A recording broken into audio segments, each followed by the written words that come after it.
Greetings and salutations. Big Brother is watching, Hawk Watchers. And when your job is to be watching the Hawks, you better believe that the Hawks will be watching back.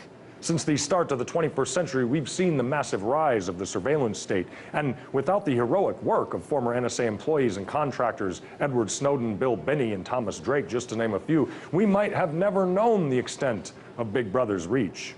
So today, our producers have put together some of our best segments on the NSA and the United Surveillance States of America. So sit back and enjoy as we try to squirt a little lemon in the eye of Big Brother and start watching the Hawks. The Hawks, I am Tyrell Ventura. So with the NSA and surveillance state in our crosshairs today, let's start things off with Tabitha Wallace and myself talking about the massive trillion-dollar price tag that the police state and surveillance state has cost us since 9/11.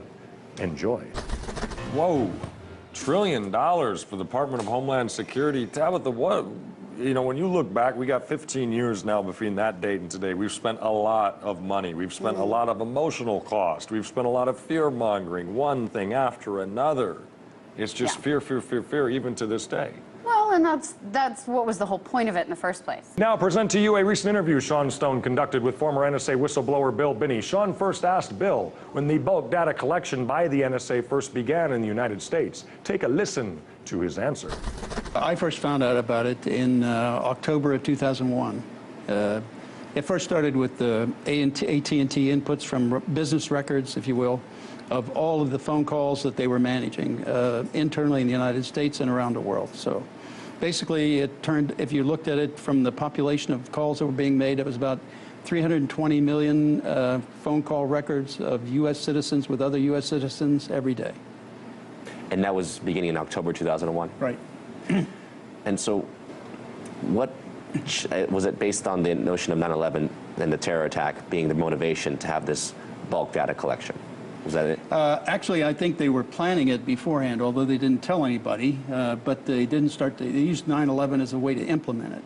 It's just that it's that they're collecting everything on everybody in the country. I mean, it's anything electronic that you do, banking, credit cards, travel, phone calls, emails, chatter, you know, surfing the web, whatever you're doing, it gets recorded and stored. That's why they're building all these big storage facilities, like in Utah, the 1 million square foot facility there, or now they're building another facility on Fort Meade that's almost 3 times the size of Utah. It's 2.8 million square feet.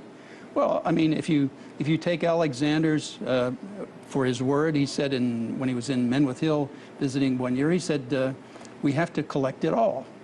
Well, if you collect it all, that's an ever-increasing amount year after year. That's committing the entire public of the United States to pay more year after year to do it. And it means you have to keep building bigger and bigger storage facilities, which is exactly what they're doing.